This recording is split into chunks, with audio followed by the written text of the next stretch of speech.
We were discussing about the कारकांश लग्न। तो लास्ट सेशन में हमने डिस्कस किया था कि कौन कौन सी लग्न किस काम आती हैं। अब हम बात करेंगे उसके बियॉन्ड, केवल कारकांश लग्न से रिलेटेड बातें करेंगे, फिर आगे आरूढ़ लग्न से रिलेटेड बातें करेंगे। तो ये सेशंस आपको वैसे लग सकते हैं, आप इन्हें नोट करें और सब चीजों को ध्यान रखें, तभी हम जेमिनी में प्रेडिक्शन देने में कैपेबल होंगे। आप नोट कर लें, क्योंकि ये सारी चीजें आप जब प्रैक्टिस करोगे तभी आपको याद होगी। तो कारकांश लग्न मैंने बताया था, बेसिकली हम यूज करते हैं 3 पर्टिकुलर कामों के लिए। वो करेक्टर ऑफ माइंड को रिप्रेजेंट करती है, हमको ट्रबल्स देखनी है लाइफ के अंदर, प्रोफेशन देखना है और एजुकेशन देखनी है, तो हम कारकांश लग्न का ही यूज करेंगे। अब कारकांश लग्न को यूज किस तरीके से करते हैं? जैसे आप लग्न से सभी चीजों को देखते हो, लग्न से 5वें भाव से संतान को देखते हो, लग्न से 10वें भाव से हम प्रोफेशन को देखते हैं, उसी तरीके से लग्न से ही हम देखेंगे। 5वें भाव से यदि आपको संतान देखनी है तो लग्न से 5वें भाव से एजुकेशन देखनी है, तो प्रोफेशन देखना है तो लग्न से 10वें भाव से या 10th हाउस से हम देखेंगे। तो कारकांश लग्न को जब यूज कर रहे हो तो बिल्कुल वैसे ही करेंगे जैसे कि आप लग्न को यूज करते हो। आप इस चार्ट को घुमा दीजिए और कारकांश लग्न को ही लग्न बना लीजिए, और इसके बाद हम लग्न से अलग अलग चीजों को जैसे देखते हैं, बिल्कुल उसी तरीके से हमें कारकांश लग्न को भी देखना है। अब मैं जो सबसे पहले बात करूंगा, ये जेमिनी सूत्रम के बेसिस पे मैं बात करूंगा, और उसका मॉडिफाइड वर्जन मैं आपको बता रहा हूं। मॉडिफिकेशन काफी रिसर्च के बाद बहुत लोगों का किया हुआ है, तो उसका मैं क्रेडिट नहीं लूंगा, पर I am also part of that. क्योंकि जो जेमिनी सूत्रम में लिखा हुआ है वो उस जमाने के हिसाब से लिखा हुआ है, सारी बातें वहां पर एनिमल या फार्मिंग के अलावा कुछ भी नहीं है, क्योंकि उस टाइम पर सर्वाइवल के लिए केवल 2 ही चीजें हुआ करती थी, खेती और जानवर। तो उस टाइम का इंटरप्रिटेशन वैसा था, उसको हमने मॉडर्न वे में इंटरप्रेट करके मैं आपके सामने रिप्रेजेंट कर रहा हूं। आप इन्हें नोट कर लें कि कारकांश लग्न, सबसे पहले मैं बताऊंगा यदि कारकांश लग्न कौन से साइन की हो तब क्या होगा। तो कारकांश लग्न सभी 12 साइनों में हो सकती है। इस कुंडली में हमने निकाला था तो वो कारकांश लग्न 3 साइन में थी। तो सबसे पहला आप केस लिखिए कि जब कारकांश लग्न एरीज साइन या मेष राशि में हो, मतलब कारकांश लग्न यहां पर आ गई एरीज साइन में या मेष राशि में, तो ऐसे पर्सन का इन्फ्लुएंस होता है मूवेबल प्रॉपर्टी पे, सारा फोकस होता है उसका, चल संपत्ति जिसे बोलते हैं। उसके बाद व्हीकल्स पे सारा फोकस होगा। पुराने जमाने में उस पर काऊ वगैरह पे फोकस होता था, एनिमल्स पे, और करंट टाइम में उसका सारा फोकस जो होता है, जिसकी कारकांश लग्न एरीज साइन या मेष राशि के अंदर हो, वो मूवेबल प्रॉपर्टी में उसका पूरा का पूरा फोकस होता है।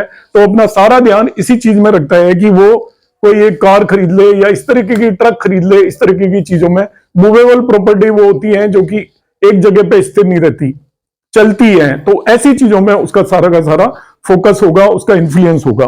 दूसरी आ जाती है हमारी टॉरस या वृषभ राशि में, यदि कारकांश लग्न वृषभ राशि में हो, किसी नेटिव की कारकांश लग्न वृषभ राशि में हो, तो ये ब्रश बैल टाइप चीज को बिलोंग करती है। तो ऐसे नेटिव का सारा फोकस होता है, एक तो फार्मिंग जिसे हम खेती बोलते हैं, और खेती से रिलेटेड दूसरी चीज आ जाती है, क्योंकि वो एनिमल्स भी पालेगा, तो दूध, मिल्क और मिल्क से रिलेटेड इंडस्ट्री पे उसका सारा का सारा दूसरा फोकस होगा। तीसरा उसका फोकस होगा, जिसकी टॉरस में कारकांश लग्न होगी, बिजनेस में फोकस होगा, ऐसा पर्सन व्यापारी होगा। और चौथा उसका फोकस फर्दर, वो व्हीकल्स के थ्रू प्रॉफिट कमाएगा। मतलब जैसे बहुत लोग टैक्सी सर्विसेज का काम करते हैं, जीप सर्विसेज का काम करते हैं, या बसेस चलाते हैं, व्हीकल्स के थ्रू पैसा कमाएगा। तो टॉरस लगने के केस में ये 4 कॉम्बिनेशन है, मैं फिर से रिपीट कर रहा हूं, आप नोट कर लीजिए। First one is farming, second one is milk, वो बिजनेस करेगा और वो व्हीकल से प्रॉफिट कमाएगा। व्हीकल से किसी भी तरीके से प्रॉफिट कमा सकता है। बहुत लोग व्हीकल एजेंट होते हैं जो बेचते हैं बीच में, तो उससे पैसा कमाएगा। तीसरा, यदि कारकांश लग्न जेमिनी हो या आपकी मिथुन राशि के अंदर कारकांश लग्न हो जाए, तो ऐसे पर्सन को जनरली आप देखेंगे लाइक इस केस में है, उसको स्किन डिजीज होगी, ऐसे पर्सन को ओबेसिटी होगी, मतलब वो थोड़ा मोटा होगा देखने में, स्किन डिजीज होगी, ओबेसिटी होगी। फर्दर वो एक सिंगर हो सकता है यदि कारकांश लग्न 3rd साइन के अंदर हो, वो बहुत बेटर क्वालिटी का सिंगर होगा और थिंकर होगा। अब थिंकर बहुत वाइड टर्म है, थिंकर का मतलब होता है वो अलग अलग चीजों में उसका रोल होगा, बहुत सारी चीजों के बारे में उसकी एक अपनी राय होगी, वो अलग से उसकी सोच होगी। वो एक राइटर भी हो सकता है, पोएट भी हो सकता है, एक डिबेटर भी हो सकता है, कुछ भी हो सकता है। तो जिसकी कारकांश लग्न मिथुन राशि में हो उसके ये 3 कैरेक्टरिस्टिक होंगे। फोर्थ वन होता है कारकांश लग्न जिसकी 4 साइन में चली जाए। भाई धीरे कैंसर साइन में कारकांश लग्न हो या कर्क राशि के अंदर हो, ऐसा पर्सन वोटर से रिलेटेड एक्टिविटीज में इन्वॉल्व होगा, वोटर से पैसा कमाएगा वो, और वोटर से रिलेटेड जो भी चीजें हैं उनमें इन्वॉल्व होगा। तो उसका प्रोफेशन भी वोटर से रिलेटेड हो सकता है, उसका काम भी वोटर से रिलेटेड हो सकता है। तो आज के टाइम में बहुत सारे ऐसे काम हैं जो वोटर रिलेटेड होते हैं, तो वोटर रिलेटेड कोई भी काम करेगा। फिर कारकांश लग्न यदि लियो साइन या सिंह राशि के अंदर आ जाए तो ऐसे पर्सन की लाइफ में अप एंड डाउन बहुत ज्यादा आते हैं।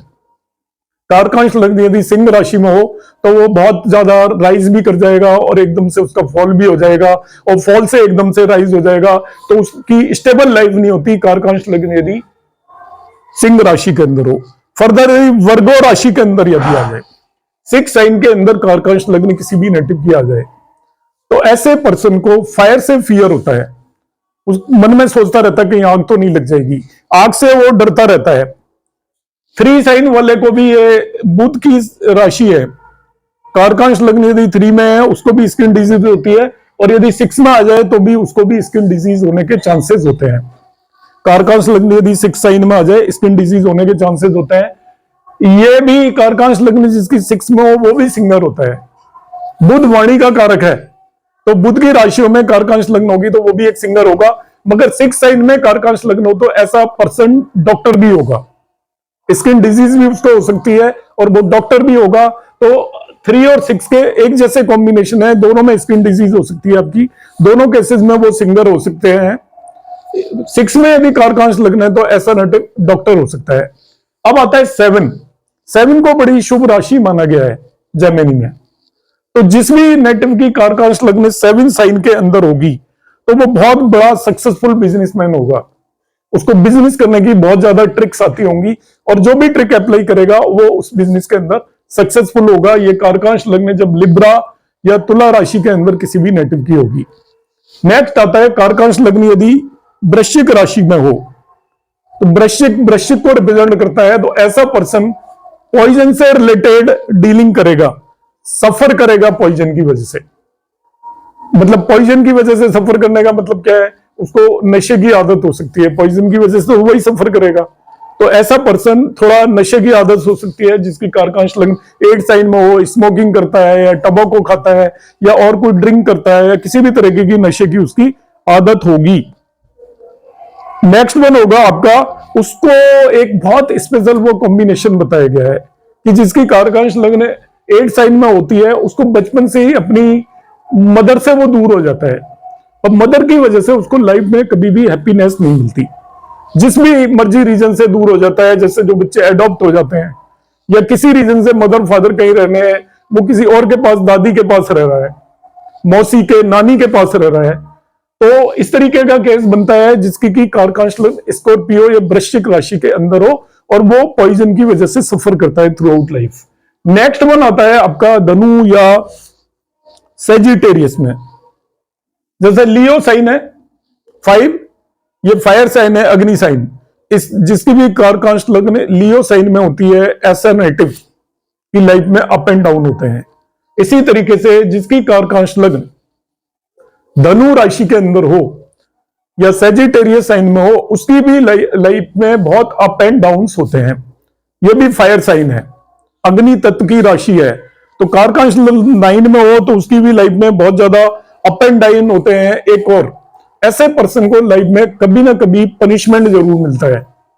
अब वो किसी भी तरीके का पनिशमेंट हो सकता है, गवर्नमेंट के थ्रू पनिशमेंट हो सकता है या कहीं और एजेंसीज के थ्रू होगा। तो जिसकी कारकांश लग्न सेजिटेरियस में होगी वो भी अप और डाउन होंगे उसकी लाइफ के अंदर, और उसको लाइफ में पनिशमेंट जरूर मिलेगा।